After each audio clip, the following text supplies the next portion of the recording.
What is up, everybody? Welcome back to the channel. Today we're here to break down the Xfinity Series race at Talladega Superspeedway. This is always one of my favorite weekends in NASCAR is when they go to Talladega for the playoffs, and usually it's just a Truck and Cup Series, but this year, because of COVID, they have the Xfinity too, so we got all three series, and I'm just really excited to watch these races. They're just always really good, exciting races just because of the intensity of the playoffs, and of course Talladega on top of that. So we're going to get into all of that, but before I do, if you're new to this channel, make sure to leave a like on the video, subscribe to the channel, leave a comment, turn notification bell. All that stuff really helps, and it's free. It's just one little click of a button, and it helps me grow a lot. So thank you guys so much for all the growth we've had throughout NASCAR season and now NFL season, and of course NBA is coming to a close as well. If you want to get more of my content, you can always subscribe to my Patreon. I'll put the link in the description below. For only $10 a month, you're going to get a cheat sheet with all the stats you need to know, along with projections, salary tier rankings, cash cores, and an article for every single race every single week, and that's for all three series combined. So you're going to get for $10 a month all of that for Cup, Xfinity, and Truck Series combined. So be sure to go check all that out. I know the season's coming to an end, but we still have 2 months racing left, so be sure to check all that out. All right, let's get into this NASCAR race. Usually what I do for the restrictor plate tracks, which this is a restrictor plate track, is I start by going over the past optimal lineups, because I think that's very important. It's not this race isn't just this is gonna be a race where salary doesn't really matter. As you see, if we look, this is the optimal lineups for I believe the past 8 restrictor plate tracks in the Xfinity Series. So if you look at the salaries used, 4,600, 4,700, 4,900, another 49, 45, 39. There's another 49 and a 47. So that's only 3 salary for close to the cap, and I mean 49,400 really isn't like that close, but it's still pretty close to the salary cap. So for the most part, you do not need to fill out your salary on DraftKings. This is going to be a track where salary doesn't necessarily matter as much. It's all going to be about starting position. And if we go look back at the optimal lineup, you had an average on 1.75 drivers starting inside a top 12. Between 13 and 25, an average of 1.875, and between 26 and up, 2.375. So stacking the back is important, but if you're playing cash, yeah, you're just going to want to throw 6 drivers that start in the very back. But if you're playing tournaments, you are going to want to have some guys from every single range. We saw Justin Haley won the race Talladega earlier this year. Actually, I don't even think he might have been the optimal line. Yeah, he was. So, this is Talladega earlier this year.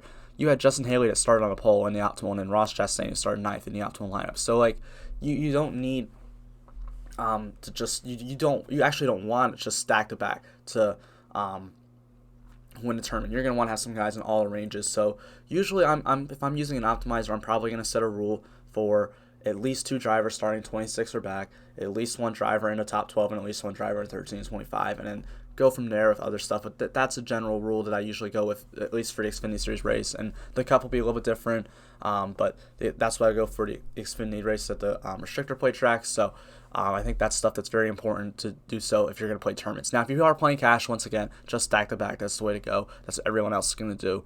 I don't usually play cash for the plate races at all. I usually just play tournaments. And by doing this, I've had pretty good success in the past at this. So almost took down tournament in the Daytona race I guess a month ago for the Xfinity Series. So I've had success with this kind of stuff. So yeah. Let's get into the picks, which, I mean, this is a race where really the strategy is more important. I mean, we'll go through the drivers that I guess I like, but so we'll just go. I sorted them out by salary or by starting position. Usually I sort them out by salary, but today I decided to just do it by starting position, and we'll go through those tiers I just said. So you have the top 12. So in the top 12, you've got Chase Briscoe, Noah Gragson, Austin Cindric, Justin Allgaier, Daniel Hemrick, Anthony Alfredo, Ryan Sieg, Justin Haley, Michael Annett, Brandon Jones, Harrison Burton, and Riley Herbst. If we go through and look at this, I mean, Riley Herbst has an average finish of 30th, but that's just because he's wrecked in every single race he's been in. I mean, but it's Talladega, anybody can wreck. You can't just say, oh, wow, he has an average finish of 37 at Talladega in his one start there, and only an average finish of 22.75 restrictor plates. Yeah, that's bad, but I mean, I'm not really worried about the bad finishes. The ones I don't really look as much into the bad average finishes at Talladega. I look more into the good ones. So you see Justin Haley, average finish of 4th at Dega, and average finish of 7.4 at restrictor plates. I mean, he won the Talladega race, he won the Daytona race this year. Didn't win a 500, but these are the restrictor plate tracks are definitely tracks that seem to fit Justin Haley's style a lot. He seems to drive very well at these racetracks. So this is a driver that I definitely want to get some exposure to in tournaments for sure. Probably, honestly, is probably my favorite driver in this range. It just seems to always run well here. Another guy that I do like is Michael Annett. Now, I know he only has the 13th best average finish at Talladega and the 11th best at restrictor plates, but when this guy doesn't wreck, he does seem to always be towards the front running well. I mean, in the Daytona race like a month ago, I mean, he was up in the top 5 on the last lap, and I think he got caught up in that last lap accident. I mean, I think he still ended up with top 10 because there was barely any drivers running, but like, you can see that he's done well. Usually Daytona is a better track for him than Talladega. I mean, he has a not Daytona 500. The Xfinity Daytona 500 win, so he's won that race before, but I mean, still a restrictor plate track, seems to do well. And Noah Gragson is another one that I think I really like in this range. I mean, we saw him win at Daytona earlier, or win the Daytona race in February. We've seen him run well at these types of tracks in the past. I mean, he had a good run going at Talladega before he wrecked earlier this year. So, I mean, this is definitely a driver that I like to go to. I mean, like I said, this isn't a track where you are going to just like. This is a track where if you're making one lineup, I mean, you're really just taking a shot in the dark and hoping your guys don't wreck. It's more about lineup construction, how you want to make your lineups to look for GPPs. So, I mean, Noah Gragson is definitely someone that I'd like to get to. I mean, I think there's guys to get like more exposure to maybe than anything, but Anthony Alfredo is another one who seemed to run well here. Only has one race at Talladega, he finished 6th, and then 13.5 average finish at restrictor plates. Seems to run pretty well at these types of tracks. So definitely someone I think that you could get some exposure to that probably runs well. And then Chase Briscoe is probably another one just running really well already. Although I will say Chase Briscoe's already locked himself into the next round of playoffs, so like he may not really push it that hard this race. This isn't a race that he really needs to worry about at all because he won last week. So maybe not someone that's as important. It's always key to looking at how the playoff standings are keying out. But, I mean, really all these guys are fine. Like, I'm not going to tell you not to play any of these top-tier guys because if any of them could just stay out of trouble, they can all win the race. So, definitely like all of them. We saw Cindric have a really good run at Daytona a month ago.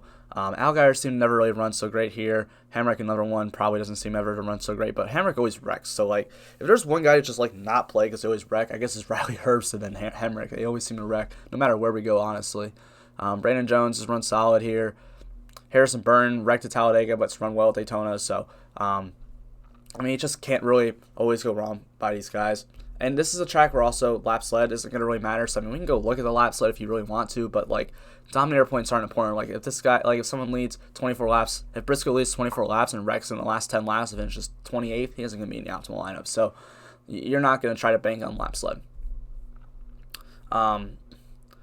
So, we'll go look at now the next tier. We have starting 13th through 25th. We have Ross Chastain, Brandon Brown, Brett Moffitt, Jeremy Clements, Josh Williams, Austin Hill, Myatt Snyder, Jesse Little, Tommy Joe Martins, Colby Howard, Alex LeBay, Jeffrey Earnhardt, and Joe Graf. Ross Chastain is definitely the one that stands out because he really is like in that tier above. He's competing for a championship, starts 13th. He's run well at these types of tracks. I mean, I know the average finishes may not show it, but we saw him. I think he finished second. He finished second or third at Talladega. The Cali cars finished 1, 2, 3. Haley won, and I know Chastain Allmendinger finished second and third. I don't know which one finished second, which one finished third, but that's really not that important. 9th best average finish at restrictor plates, but I mean Chastain knows how to get his way around this. We saw him around these tracks. We saw him win Daytona last year in the Xfinity Series. So I mean he ran really well at Daytona a month ago. Was going into the final turn and wrecked his teammate going for the win. So Talladega finished second or third. I mean he just finds a way to run well here if he doesn't wreck. So definitely someone. He's a little more aggressive, so he's going to be the one to either cause a big wreck or just wreck himself. So there's always that. I mean, Ross Chastain is just a very aggressive driver, but definitely someone to get some exposure to just in this tier. I mean, he's probably going to be my highest owned driver in this tier, honestly, just because of how good he is. I mean, 10,200 is a lot, but I mean, I don't really intend on filling out my salary most of my lineups. So definitely someone that I want to get to. Brandon Brown, another driver who seems to run pretty well here. 8th best average finish at Daytona or at Talladega and 12th at restrictor plates. Seems to run well. Same with Brett Moffitt, 5th at Talladega, 14th at restrictor plates. Now those two drivers, Brown and Moffitt, only have one race at Talladega in the Xfinity Series, but They ran well, so I mean, it's just not something I really want to put too much thought into. I mean, I think they're both fine plays. Jeremy Clements too, and I don't think a lot of these guys are gonna get ownership. That's the thing. When you're playing tournaments, people are just gonna stack the back, and I don't want to do that. These guys in this mid range and even more towards the top tier, but really this range right here, no one's playing these guys. No one's playing 7,600 Jeremy Clements starting 16th. No one's playing 5,800 Josh Williams starting 17th. When you can get some of the cheaper guys that we'll go talk in a little bit that start way farther back. No one's playing that, so play Josh Williams. I mean, he was having a good run at Talladega earlier this year before him and Burton wrecked. He can, again, you can just stay out of trouble and finish top 10. So, you just don't, this track, you don't necessarily have to worry about drivers doing good. Now, I mean, you want to look into equipment. If they have really, really garbage equipment that aren't going to be able to keep it with the pack, then yeah, you don't want to play those guys. But honestly, I don't know if there's anyone in this race that can't get to it. If they are, they're in the lower tier, and we'll get to it in a minute. But Austin Hill, driving to 61 for that Timmy Hill team. I don't even know the name of that team. I mean, yeah, this is a track where they seem to do fine at. The 61 car has been the car that's been pretty solid this year on that team, and now that's what Austin Hill drives, and he's probably the best driver out of all of them, running really well in the Truck Series this year. Myatt Snyder starts 19th. I mean, that 93 truck or car has not looked good at all recently, but it's Talladega, so I don't hate it. Jesse Little, 5,200. Starting 20th for the JD Motorsports team. I mean, he's fine. Can hang around there, compete for a top 10. Tommy Joe Martin, same thing. Although, do you really want to roster Tommy Joe Martin a restrictor plate, a driver who wrecks always? But still, 11th best average finish at Talladega, 10th best at restrictor plates. Not that bad. Colby Howard, $4,800. Starts 22nd, JD Motorsports. Once again, can just hang around there. I mean, he has a 12th place finish at Talladega earlier this year. Alex LeBay, we saw him actually lead laps Daytona earlier this year, has had some good runs at these types of tracks, so definitely someone to get some ownership on. Jeffrey Earnhardt, another JD Motorsports car, definitely someone I'm interested in. Joe Graff at 6,000. Maybe not him as much. I mean, he seems to do really bad at not to be able to run well with these restrictor plate tracks. Did wreck out pretty early in Daytona, but still in that range, though, that, just going to get some ownership to him. Now we'll finish out with a 26 and up, where we have Garrett Smithley, Matt Mills, Vinnie Miller, Ryan Vargas with a new sponsor we'll talk about in a minute, Cody Vanderwall, Bailey Curry, Chad Fincham, Cesar Baccarella, Joe Nemechek, Josh Palicki, AJ Allmendinger, and Timmy Hill closing out the field. Garrett Smithley, I mean, another guy is just fine. Starts 26, not in a terrible equipment. I mean, it's not great equipment, but it's not awful.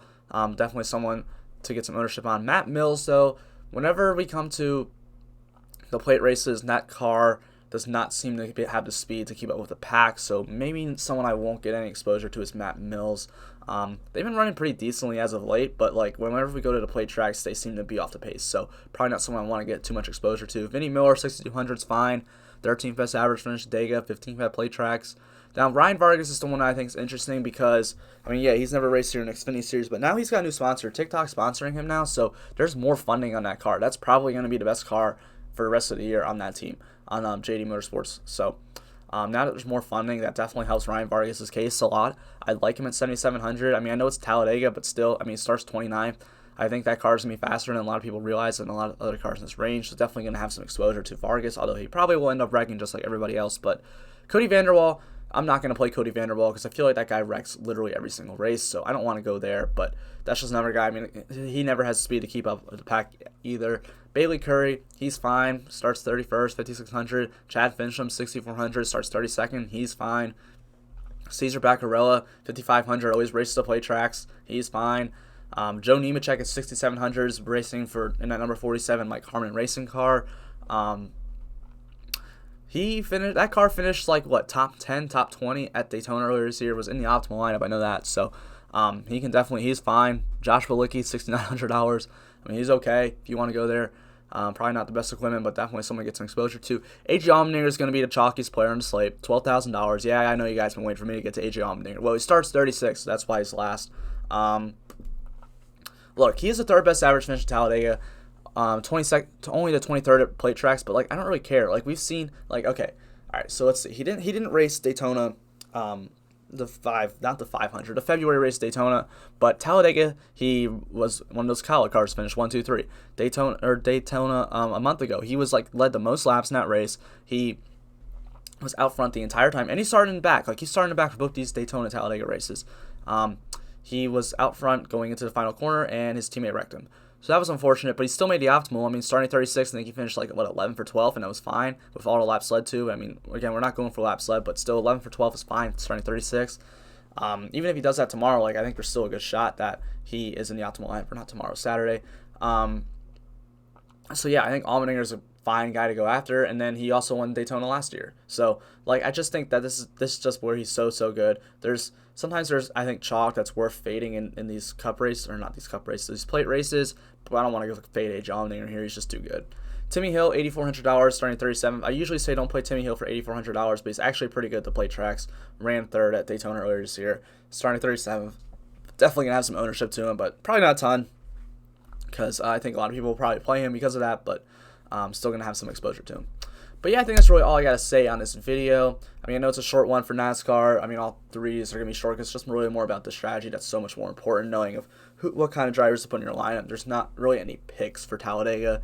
I mean, you have some guys that seem to do a little bit better, like Haley, but for the most part, it's just everyone's kind of got a fair shot at it. So thank you guys so much for checking this out. Make sure to leave a like, subscribe, leave a comment, turn on notification bell. All that stuff really helps.